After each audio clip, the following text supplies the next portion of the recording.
باب نمبر 2، توحید کی فضیلت اور توحید کا تمام گناہوں کو مٹا دینا۔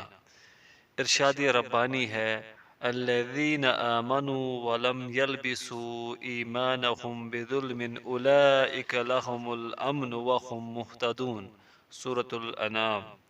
اور جو لوگ ایمان لائے اور اپنے ایمان کو ظلم شرک سے آلودہ نہیں کیا، ان کے لیے امن ہے اور وہی راہ راست پر ہے۔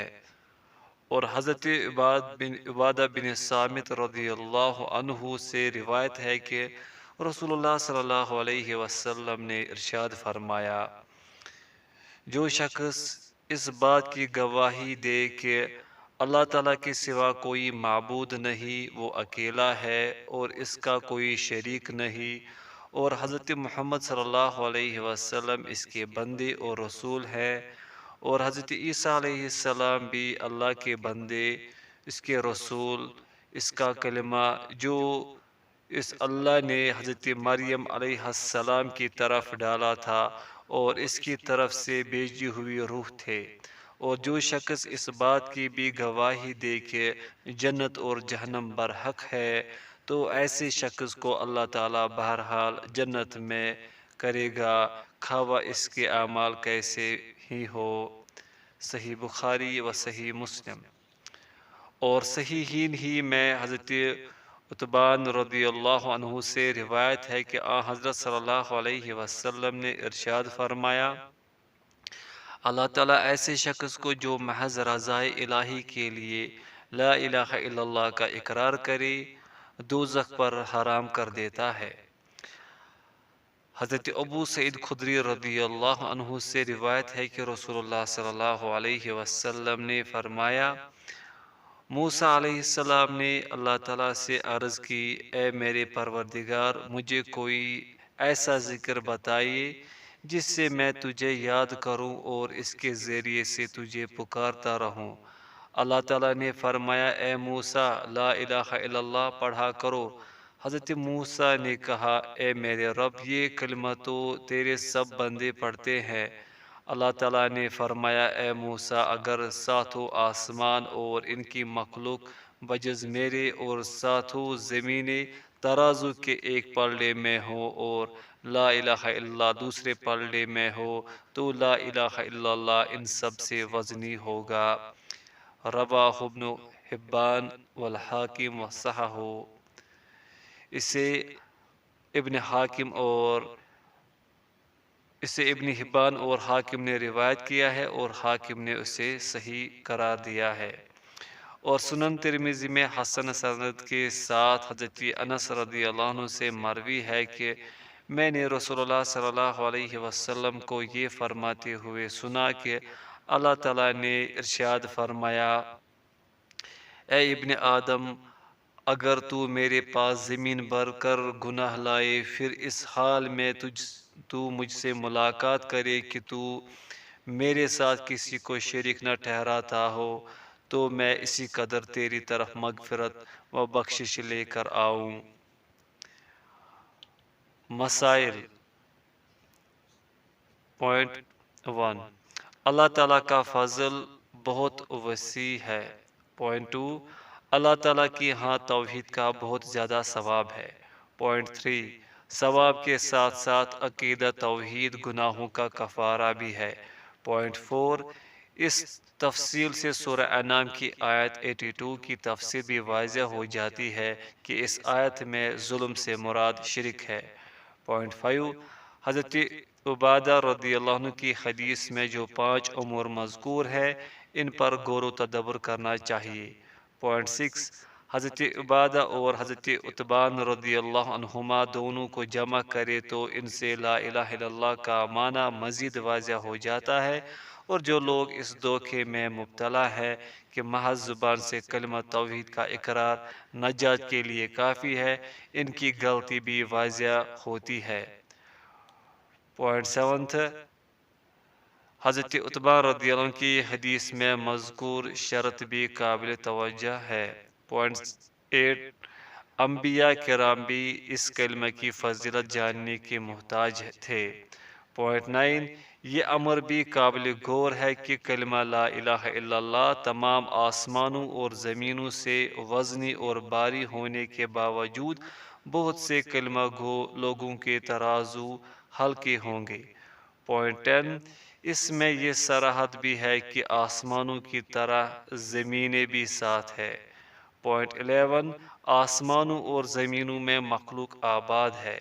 پوائنٹ 12، اللہ تعالیٰ کی بھی اوصاف صفات ہے، جبکہ اشاعرہ کا عقیدہ اس کے برعکس ہے کہ وہ اللہ تعالیٰ کے بعض صفات کا انکار کرتے ہیں۔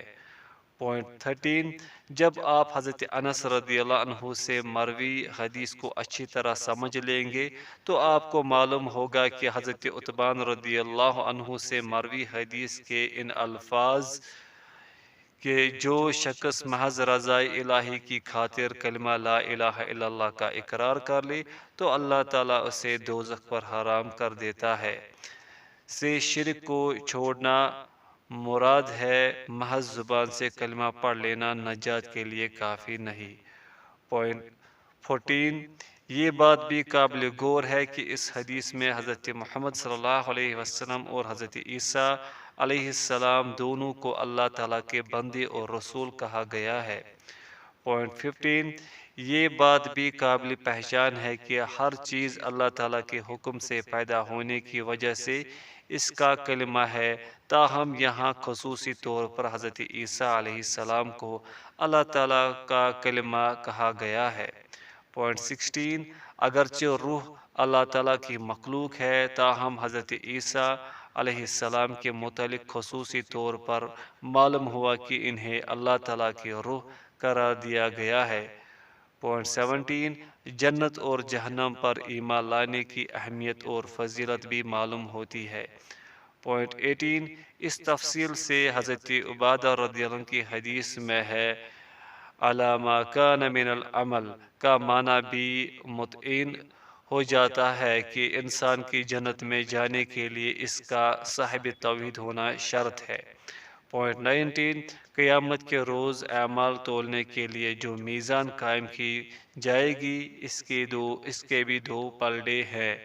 پوائنٹ 20، اس حدیث میں اللہ تعالیٰ کے لیے الوجہ کا لفظ استعمال ہوا ہے کہ جس کا معنی چہرہ ہے، یعنی یہ ایمان لانا ضروری ہے کہ اللہ تعالیٰ کا چہرہ ہے، البتہ لیس کمثلہ شیء کی روح سے ہم اس کی کیفیت سمجھنے سے قاصر ہے۔ باب نمبر 3، حقیقی موحد بلا حساب جنت میں جائے گا۔ ارشاد الہی ہے، ان ابراہیم کان امتا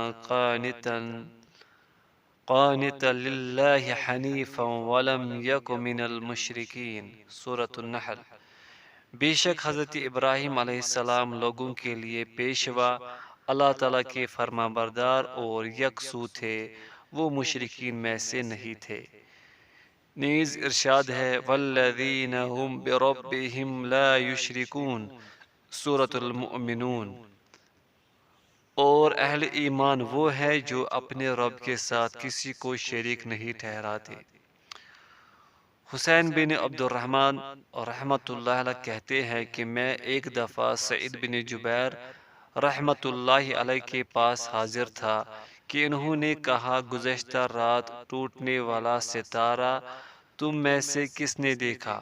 تو میں نے کہا میں نے، پھر ساتھ ہی یہ بھی کہہ دیا کہ میں اس وقت نماز میں مشغول نہیں تھا بلکہ مجھے کسی چیز نے ڈس لیا تھا۔ سعید بن جبیر رحمۃ اللہ علیہ نے پوچھا، تو پھر تم نے کیا کیا؟ میں نے کہا میں نے دم کیا تھا۔ انہوں نے مجھ سے پھر پوچھا، تم نے ایسا کیوں کیا؟ میں نے جواب میں کہا کہ ہمیں شعبی رحمۃ اللہ علیہ نے ایک حدیث بیان کی ہے، اس کی بنا پر میں نے دم کیا تھا۔ سعید بن جبیر رحمۃ اللہ علیہ نے پھر سوال کر دیا، شعبی رحمۃ اللہ علیہ نے تمہیں کیا بیان کیا تھا؟ میں نے جواب دیا کہ انہوں نے ہمیں بریدہ بن حصیب رضی اللہ عنہ سے مروی ایک حدیث بیان کی کہ نظر بد اور کسی زہریلی چیز کے کاٹنے کے سوا کسی اور صورت میں دم نہیں۔ یہ سن کر سعید بن جبیر رحمۃ اللہ نے کہا، جس نے جو سنا پھر اس پر عمل کیا اس نے بہت ہی اچھا کیا۔ البتہ ہمیں ابن عباس رضی اللہ عنہما نے حضرت صلی اللہ علیہ وسلم کی یہ حدیث سنائی، میرے سامنے بہت سی امتیں پیش کی گئی، میں نے دیکھا کہ کسی نبی کے ساتھ تو بہت بڑی جماعت ہے اور کسی کے ساتھ ایک دو آدمی ہے، اور میں نے ایک نبی ایسا بھی دیکھا جس کے ساتھ کوئی ایک بھی امتی نہیں تھا۔ اسی اثنا میں میرے سامنے ایک بہت بڑی جماعت نمودار ہوئی، میں نے سمجھا کہ یہ میری امت ہے، لیکن مجھ سے کہا گیا کہ یہ حضرت موسیٰ علیہ السلام اور ان کی امت ہے۔ پھر میں نے ایک اور بہت بڑی جماعت دیکھی، مجھے بتایا گیا کہ یہ آپ صلی اللہ علیہ وسلم کی امت ہے، اور ان میں 70,000 افراد ایسے ہیں جو بغیر حساب اور بغیر عذاب کے جنت میں داخل ہوں گے۔ اتنی بات فرمانے کے بعد حضرت صلی اللہ علیہ وسلم اٹھے اور گھر تشریف لے گئے۔ صحابہ کرام رضی اللہ عنہم ان خوش نصیب 70,000 افراد کے بارے میں قیاس آرائیہ کرنے لگے۔ بعض نے کہا شاید یہ وہ لوگ ہیں جو رسول اللہ صلی اللہ علیہ وسلم کی صحبت سے فیضیاب ہوئے ہیں، اور بعض نے کہا شاید یہ وہ لوگ ہیں جو عہد اسلام میں پیدا ہوئے اور انہوں نے اللہ تعالیٰ کے ساتھ کسی کو شریک نہیں ٹھہرایا۔ اس کے علاوہ انہوں نے کچھ اور باتیں بھی ذکر کی۔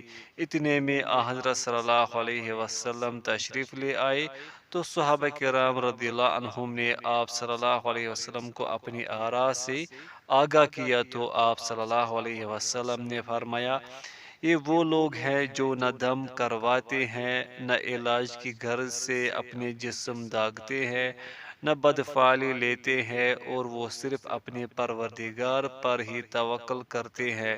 یہ سن کر عکاشہ بن محسن رضی اللہ عنہ کھڑے ہوئے اور عرض کی، اے اللہ کے رسول صلی اللہ علیہ وسلم، یہ دعا فرمائے کہ اللہ تعالیٰ مجھے ان میں سے کر دے۔ آپ صلی اللہ علیہ وسلم نے فرمایا، تو ان میں سے ہے۔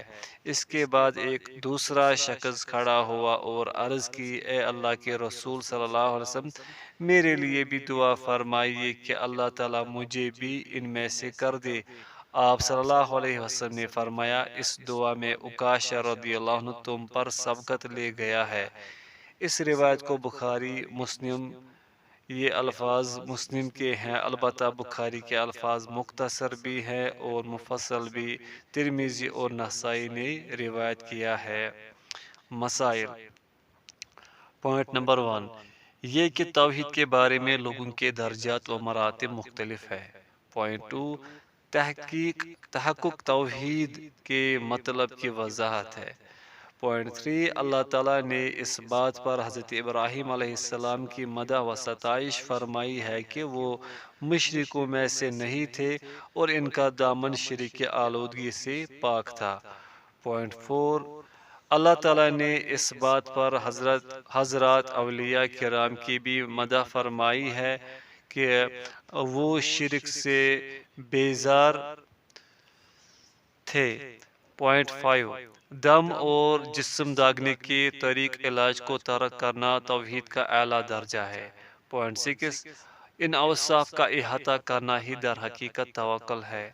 پوائنٹ 7، اس سے صحابہ کرام رضی اللہ عنہم کے علم کے گہرائی کا بھی پتہ چلتا ہے کہ یہ بلند پایہ مراتب و مناصب انہیں محض عمل کی بدولت حاصل ہوئے ہیں۔ پوائنٹ 8، اس سے یہ بھی پتہ چلتا ہے کہ صحابہ کرام رضی اللہ عنہم خیر اور نیکی کے کاموں پر کس قدر حریص تھے۔ پوائنٹ 9، اس سے امت محمدیہ کی فضیلت بھی واضح ہوتی ہے کہ یہ امت بلندی درجات اور کثرت تعداد کے لحاظ سے تمام امتوں سے برتر اور افضل ہے۔ پوائنٹ 10، اس سے حضرت موسیٰ علیہ السلام اور ان کی امت کی فضیلت بھی عیاں ہوتی ہے۔ پوائنٹ 11، حضرت صلی اللہ علیہ وسلم کے سامنے تمام امتیں پیش کی گئی۔ پوائنٹ 12، ہر امت کو اپنے اپنے نبی کے ساتھ علیحدہ علیحدہ اٹھایا جائے گا۔ پوائنٹ 13 دعوت انبیاء کو بالعموم تھوڑے لوگوں نے قبول کیا۔ پوائنٹ 14 جس نبی کی دعوت پر ایک شخص بھی ایمان نہ لایا وہ اکیلا ہی آئے گا۔ پوائنٹ 15 اس علم کا فائدہ یہ ہے کہ کثرت تعداد پر مغرور اور قلت تعداد پر پریشان نہیں ہونا چاہیے۔ پوائنٹ 16 نظر بد اور زہریلے جانور کے کاٹے کا دم کرنا جائز ہے۔ پوائنٹ 17 سعید بن جبیر رحمۃ اللہ علیہ کے قول یعنی جس نے اپنی شنیعت کے مطابق عمل کیا اس نے اچھا کیا سے سلف صالحین کی علمی گہرائی کا پتہ چلتا ہے۔ نیز یہ بھی معلوم ہوا کہ پہلی حدیث دوسری حدیث کے خلاف نہیں۔ پوائنٹ 18 سلف صالحین ایک دوسرے کے بیجا تعریف و ستائش سے پرہیز کیا کرتے تھے۔ پوائنٹ 19 حضرت صلی اللہ علیہ وسلم کا حضرت عکاشہ رضی اللہ عنہ سے یہ فرمانا کہ تو ان میں سے ہے۔ آپ صلی اللہ علیہ وسلم کے نبی ہونے کے دلائل اور نشانیوں میں سے ایک دلیل اور نشانی ہے۔ پوائنٹ 20 اس حدیث سے حضرت عکاشہ رضی اللہ عنہ کی فضیلت بھی معلوم ہوئی۔ پوائنٹ 21 اس سے یہ بھی معلوم ہوا کہ بوقت ضرورت تصریح کی بجائے اشارہ و کنایہ میں گفتگو کرنا جائز ہے۔ پوائنٹ 22 حضرت عکاشہ رضی اللہ عنہ کے بعد دعا کی درخواست کرنے والے شخص کو احسن انداز میں بٹھا دینے سے یہ بات ثابت ہوتی ہے کہ حضرت صلی اللہ علیہ وسلم اعلیٰ و احسن اخلاق کے مالک تھے۔ باب نمبر 4 شرک سے ڈرنے کا بیان۔ ارشاد ربانی ہے ان اللہ لا یغفر ان یشرک بہ ویغفر ما دون ذلک لمن یشاء سورۃ النساء۔ بے شک اللہ تعالیٰ اس گناہ کو نہیں بخشے گا کہ کسی کو اس کا شریک بنایا جائے اور اس کے سوا اور جس گناہ کو چاہے معاف کر دے گا۔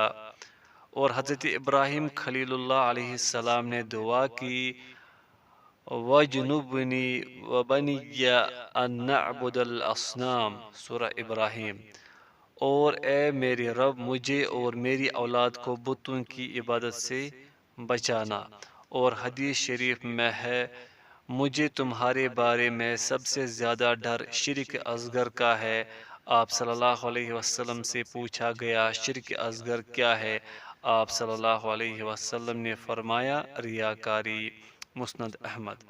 اور حضرت عبداللہ بن مسعود رضی اللہ عنہ سے مروی ہے کہ رسول اللہ صلی اللہ علیہ وسلم نے فرمایا جس شخص کو اس حال میں موت آئے کہ وہ اللہ تعالیٰ کے ساتھ کسی دوسرے شریک کو پکارتا ہو تو وہ جہنم رسید ہوگا۔ صحیح بخاری۔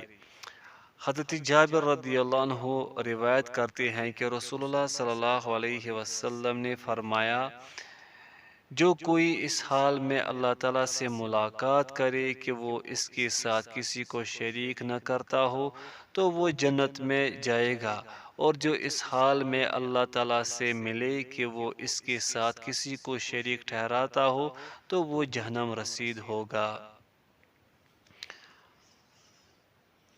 صحیح مسلم۔ مسائل۔ پوائنٹ 1 شرک سے ڈرنا چاہیے۔ پوائنٹ 2 ریاکاری بھی شرک کی ایک قسم ہے۔ پوائنٹ 3 ریاکاری شرک اصغر ہے۔ پوائنٹ 4 نیک لوگوں پر باقی گناہوں کی نسبت ریاکاری کا زیادہ خطرہ ہے۔ پوائنٹ 5 جنت اور جہنم انسان کے قریب ہیں۔ پوائنٹ 6 ایک ہی حدیث میں جنت اور جہنم کے قریب ہونے کو اکٹھا ذکر کیا گیا ہے۔ پوائنٹ 7 مرتے وقت شرک نہ کرنے والا شخص جنت میں جائے گا اور جسے شرک کرتے ہوئے موت آئی وہ جہنم رسید ہوگا اگرچہ وہ بہت بڑا عابد و زاہد کیوں نہ ہو۔ پوائنٹ 8 حضرت ابراہیم خلیل علیہ السلام کا اللہ تعالیٰ سے اپنے اور اپنی اولاد کے لیے بتوں کی عبادت سے محفوظ رہنے کی دعا کرنا ایک بہت بڑا مسئلہ ہے۔ حضرت ابراہیم علیہ السلام نے رب انہن اضللن کثیرا من الناس سورہ ابراہیم، یعنی اے میرے پروردگار، ان بتوں نے بہت سے لوگوں کو گمراہ کر دیا ہے، کہہ کر اکثریت کی حالت سے عبرت حاصل کی ہے کہ اے میرے پروردگار، مجھے اور میری اولاد کو بت پرستی سے بچانا۔ پوائنٹ 10، امام بخاری رحمہ اللہ تعالی کے بیان کے مطابق ان آیات و احادیث میں کلمہ لا الہ الا اللہ کی تفسیر ہے۔ پوائنٹ 11، اس باب میں شرک سے محفوظ رہنے والوں کی فضیلت بھی ثابت ہوتی ہے۔ باب نمبر 5، لا الہ الا اللہ کی گواہی کے لیے لوگوں کو دعوت دینا۔ ارشاد ربانی ہے، قل هذه سبیلی ادعو الی اللہ علی بصیرۃ انا ومن اتبعنی وسبحان اللہ وما انا من المشرکین۔ سورہ یوسف۔ اے محمد صلی اللہ علیہ وسلم، آپ کہہ دے کہ میرا اور میرے پیروکاروں کا راستہ تو یہی ہے کہ ہم سب سمجھ بوجھ کر اللہ کی طرف بلاتے ہیں۔ اللہ تعالیٰ ہر عیب سے پاک ہے اور میں شرک کرنے والوں میں سے نہیں ہوں۔ حضرت عبداللہ بن عباس رضی اللہ عنہما سے مروی ہے کہ رسول اللہ صلی اللہ علیہ وسلم نے حضرت معاذ رضی اللہ عنہ کو یمن روانہ کرتے وقت فرمایا، تم اہلی کتاب کی ایک قوم کے پاس جا رہے ہو، تم انہیں سب سے پہلے کلمہ لا الہ الا اللہ کی گواہی کی دعوت دینا۔ ایک اور روایت میں ہے کہ تم انہیں سب سے پہلے اللہ تعالیٰ کی وحدانیت توحید کی دعوت دینا۔ پس اگر وہ آپ کی یہ بات مان جائے تو انہیں بتلانا کہ اللہ تعالیٰ نے ان پر دن اور رات میں 5 نمازیں فرض کی ہے۔ پس اگر وہ تمہاری یہ بات بھی مان جائے تو پھر انہیں بتلانا کہ اللہ تعالیٰ نے ان پر زکوٰۃ فرض کی ہے، جو ان کے اصحاب ثروت سے وصول کر کے ان کے فقراء و غرباء میں تقسیم کر دی جائے گی۔ پس اگر وہ تمہاری یہ بات بھی مان جائے تو ان کے عمدہ اور قیمتی مال لینے سے احتیاط کرنا اور مظلوم کی بد دعا سے بچنا، کیونکہ اس کے اور اللہ تعالیٰ کے درمیان کوئی حجاب نہیں۔ اخرجاہ فی الصحیحین۔ حضرت سہل بن سعد رضی اللہ عنہ سے مروی ایک اور حدیث میں ہے کہ خیبر کے دن رسول اللہ صلی اللہ علیہ وسلم نے فرمایا، کل میں ایک ایسے شخص کو پرچم دوں گا جو اللہ تعالیٰ اور اس کے رسول صلی اللہ علیہ وسلم سے محبت رکھتا ہے، اور اللہ تعالیٰ اور اس کا رسول صلی اللہ علیہ وسلم اس سے محبت رکھتے ہیں۔ اس کے ہاتھوں اللہ تعالیٰ فتح دے گا۔ چنانچہ صحابہ رضی اللہ عنہم رات بھر قیاس آرائیاں کرتے رہے کہ پرچم کسے دیا جا سکتا ہے۔ صبح ہوئی تو تمام صحابہ کرام رضی اللہ عنہم رسول اللہ صلی اللہ علیہ وسلم کی خدمت میں پہنچ گئے۔ ہر ایک کی یہی خواہش اور امید تھی کہ پرچم اسے ہی ملے گا۔ آپ صلی اللہ علیہ وسلم نے دریافت فرمایا، علی بن ابی طالب رضی اللہ عنہ کہاں ہے؟ بتایا گیا کہ ان کی آنکھیں دکھتی ہے۔ صحابہ کرام رضی اللہ عنہ نے حضرت علی رضی اللہ عنہ کو بلا بھیجا تو رسول اللہ صلی اللہ علیہ وسلم نے ان کی آنکھوں میں لعاب مبارک ڈالا اور دعا فرمائی۔ چنانچہ حضرت علی رضی اللہ عنہ مکمل طور پر یوں تندرست ہو گئے کہ گویا انہیں کچھ بھی تکلیف نہ تھی۔ آپ صلی اللہ علیہ وسلم نے پرچم حضرت علی رضی اللہ عنہ کو تھما دیا اور ارشاد فرمایا، اطمینان سے ابھی روانہ ہو جاؤ اور خیبر کے میدان میں پہنچ جاؤ۔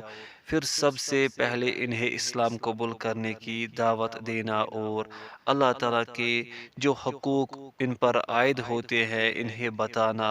اللہ تعالیٰ کی قسم، اگر اللہ تعالیٰ تمہاری بدولت ایک آدمی کو بھی ہدایت دے دے تو تمہارے لیے یہ سعادت انتہائی قیمتی سرخ اونٹوں سے کہیں بہتر ہے۔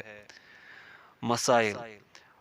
پوائنٹ نمبر 1، حضرت صلی اللہ علیہ وسلم کے متبعین کا طریقہ کار یہ ہے کہ وہ خود ہدایت پر آ جانے کے بعد دوسروں کو بھی اللہ تعالیٰ کی طرف بلاتے ہیں۔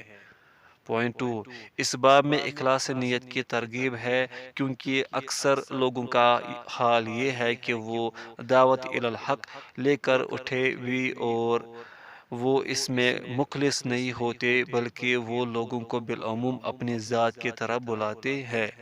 پوائنٹ 3، دعوت کے کاموں میں بصیرت سے کام لینا فرض ہے۔ پوائنٹ 4، حسن توحید یہ ہے کہ اللہ تعالیٰ کو ہر عیب سے پاک مانا جائے۔ پوائنٹ 5، شرک کی ایک خرابی یہ ہے کہ یہ اللہ تعالیٰ کے لیے گالی اور اس کی ذات میں عیب اور نقص ہے۔ پوائنٹ 6، اس باب کا ایک اہم ترین مسئلہ یہ ہے کہ مسلمان کو اہل شرک سے دور کر دینا چاہیے تاکہ کہیں ایسا نہ ہو کہ وہ شرک نہ کرنے کے باوجود ان کا ساتھی بن جائے۔ پوائنٹ 7، جملہ واجبات دین میں سے سب سے پہلا واجب مسئلہ توحید ہے۔ پوائنٹ 8، بشمول نماز تمام امور دین سے قبل توحید سے تبلیغ کا آغاز کرنا چاہیے۔ پوائنٹ 9، رسول اللہ صلی اللہ علیہ وسلم کے فرمان ان یوحد اللہ اور کلمہ لا الہ الا اللہ کی شہادت و گواہی کا معنی و مفہوم ایک ہی ہے۔ پوائنٹ 10، کچھ لوگ اہل کتاب ہونے کے باوجود کتاب یعنی توحید سے کما حق باخبر نہیں ہوتے یا جاننے کے باوجود اس پر عمل پیرا نہیں ہوتے۔ پوائنٹ 11، دین کی تعلیم تدریجاً دینی چاہیے۔ پوائنٹ 12، سب سے پہلے اہم ترین اور بعد ازاں بتدریج اہمیت والے مسائل بیان کرنے چاہیے۔ پوائنٹ 13، اس میں زکوٰۃ کے مصرف کا بھی بیان ہے۔ پوائنٹ 14، معلم کو چاہیے کہ وہ متعلم کی شبہات کو بھی دور کرے۔ پوائنٹ 15، زکوٰۃ میں عمدہ اور قیمتی مال لینا منع ہے۔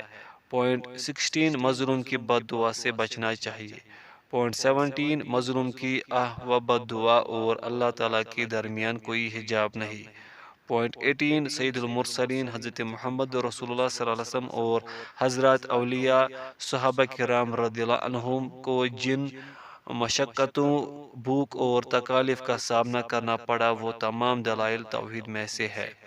پوائنٹ 19، حضرت صلی اللہ علیہ وسلم کا یہ ارشاد کہ کل میں یہ پرچم ایسے شخص کو دوں گا جو آپ صلی اللہ علیہ وسلم کی علامات نبوت میں سے ہے۔ پوائنٹ 20، آپ صلی اللہ علیہ وسلم کا حضرت علی رضی اللہ عنہ کی آنکھ میں لعاب ڈالنا اور ان کا فوراً صحت یاب ہو جانا بھی علامات نبوت میں سے ہے۔ پوائنٹ 21، اس واقعہ سے حضرت علی رضی اللہ عنہ کی فضیلت بھی عیاں ہوتی ہے۔ پوائنٹ 22، اس واقعہ سے صحابہ کرام رضی اللہ عنہم کی عظمت اور فضیلت بھی واضح ہے کہ وہ ساری رات یہ سوچتے رہے کہ پرچم کس خوش نصیب کو ملنے والا ہے اور اس خیال میں وہ فتح کی بشارت بھی بھول گئے۔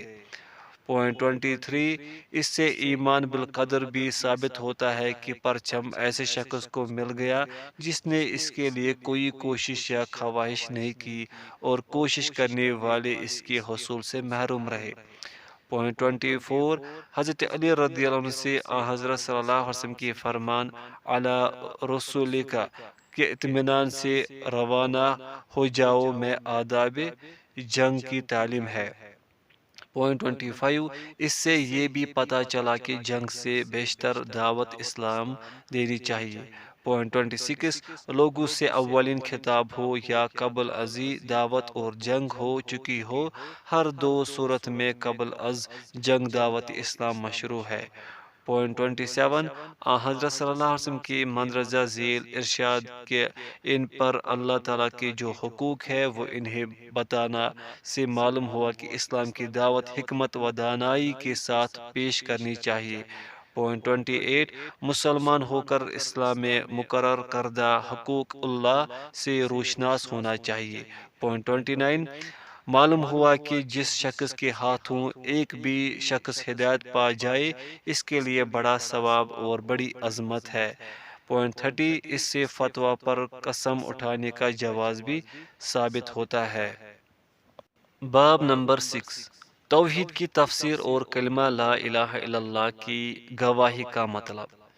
ارشاد ربانی ہے، اولئک الذین یدعون یبتغون الی ربہم الوسیلۃ ایہم اقرب ویرجون رحمتہ ویخافون عذابہ ان عذاب ربک کان محذورا۔ سورۃ الاسراء۔ یہ لوگ اللہ تعالیٰ کے علاوہ جن کو پکارتے ہیں وہ خود اپنے رب کا تقرب حاصل کرنے کا وسیلہ ذریعہ تلاش کرتے رہتے ہیں کہ کون اس کے قریب تر ہو، اور وہ اس کی رحمت کے امیدوار اور اس کے عذاب سے خائف رہتے ہیں۔ بے شک تیرے رب کا عذاب ڈرنے کی چیز ہے۔ اور ارشاد ہے وَإِذْ قَالَ إِبْرَاهِيمُ لِأَبِيهِ وَقَوْمِهِ إِنَّنِي بَرَاءٌ مِّمَّا تَعْبُدُونَ إِلَّا الَّذِي فَطَرَنِي فَإِنَّهُ سَيَهْدِينِ وَجَعَلَهَا كَلِمَةً بَاقِيَةً فِي عَقِبِهِ لَعَلَّهُمْ يَرْجِعُونَ، سورہ الزخرف۔ اور اس وقت کو یاد کرو جب ابراہیم علیہ السلام نے اپنے باپ اور اپنی قوم سے صاف صاف کہہ دیا تھا کہ تم اللہ کے سوا جن کی بندگی کرتے ہو میرا ان سے کوئی تعلق نہیں، میں ان سے بیزار ہوں، ہاں میں صرف اسے مانتا ہوں جس نے مجھے پیدا کیا ہے، اور وہی میری رہنمائی کرے گا۔ اور یہی بات اپنی اولاد میں پیچھے چھوڑ گئے تاکہ وہ اللہ کی طرف رجوع کرے۔ نیز فرمایا اتخذوا احبارهم ورهبانهم اربابا من دون اللہ، سورہ توبہ۔ انہوں نے اللہ تعالیٰ کو چھوڑ کر اپنے علماء اور بزرگوں کو اپنا رب بنا لیا۔ اور فرمایا وَمِنَ النَّاسِ مَن يَتَّخِذُ مِن دُونِ اللَّهِ أَندَادًا يُحِبُّونَهُمْ كَحُبِّ اللَّهِ وَالَّذِينَ آمَنُوا أَشَدُّ حُبًّا لِلَّهِ، سورة البقرہ۔ اور کچھ لوگ ایسے ہیں جو غیر اللہ کو اس کا شریک اور ہمسر ٹھہراتے ہیں، اور وہ ان سے اللہ کی سی محبت کرتے ہیں، اور ایمان والے سب سے بڑھ کر اللہ تعالیٰ سے محبت کرتے ہیں۔ اور نبی صلی اللہ علیہ وسلم نے ایک دفعہ فرمایا جس شخص نے کلمہ لا الہ الا اللہ کا اقرار کر لیا اور اللہ تعالیٰ کے سوا جن کی عبادت کی جاتی ہے ان کا انکار کیا تو اس کا مال اور خون محفوظ ہو گیا، اور اس کا حساب یعنی باقی معاملہ اللہ تعالیٰ کے سپرد ہے۔ آئندہ ابواب اسی باب کی تشریح ہے۔ مسائل۔ پوائنٹ 1، اس میں سب سے اہم مسئلہ توحید اور کلمہ لا الہ الا اللہ کی تفسیر ہے، جسے متعدد واضح آیات و احادیث سے بیان کر دیا گیا ہے۔ پوائنٹ 2، دلائل توحید میں سب سے پہلی آیت سورۃ الاسراء بنی اسرائیل کی ہے، جس میں ان مشرکین کی تردید ہے جو مسائب و مشکلات میں اللہ تعالیٰ کو چھوڑ کر صالحین و بزرگان کو پکارتے ہیں۔ اس آیت میں صاف صاف بیان ہے کہ اللہ تعالیٰ کو چھوڑ کر دوسروں کو پکارنا ہی شرک اکبر ہے۔ پوائنٹ 3، ان دلائل توحید میں سے ایک دلیل سورہ برات التوبہ کی آیت ہے، جس میں اللہ تعالیٰ نے واضح انداز میں فرمایا ہے کہ اہل کتاب نے اللہ تعالیٰ کو چھوڑ کر اپنے علماء اور بزرگوں کو رب بنا رکھا تھا، جبکہ انہیں صرف اور صرف ایک الہ کی عبادت کا حکم دیا گیا تھا۔ حالانکہ اس آیت کی واضح تفسیر جس میں کوئی اشکال یا ابہام نہیں، یہ ہے کہ اہل کتاب اپنے علماء اور بزرگوں کو مصیبت اور مشکل میں پکارتے نہیں تھے، بلکہ عمل معصیت میں ان کی اطاعت کرتے تھے۔ پوائنٹ 4، حضرت ابراہیم علیہ السلام کی اس بات کا تذکرہ ہے جو انہوں نے کفار سے کہی تھی کہ میں تمہارے معبودوں سے بیزار اور لا تعلق ہوں، ہاں میرا تعلق صرف اسی سے ہے جس نے مجھے پیدا کیا ہے۔ اور اس طرح حضرت ابراہیم علیہ السلام نے کفار کے معبودان باطلہ سے اپنے رب کو مستثنیٰ کیا۔ اللہ سبحانہ و تعالی نے بیان فرمایا کہ کفار سے اس طرح کی برات و بیزاری اور اللہ تعالیٰ کی موالات و محبت ہی کلمہ لا الہ الا اللہ کی تفسیر ہے۔ چنانچہ فرمایا اور ابراہیم علیہ السلام یہی پیغام اپنے پیچھے اپنی قوم میں چھوڑ گئے تاکہ وہ اس کی طرف رجوع کرے۔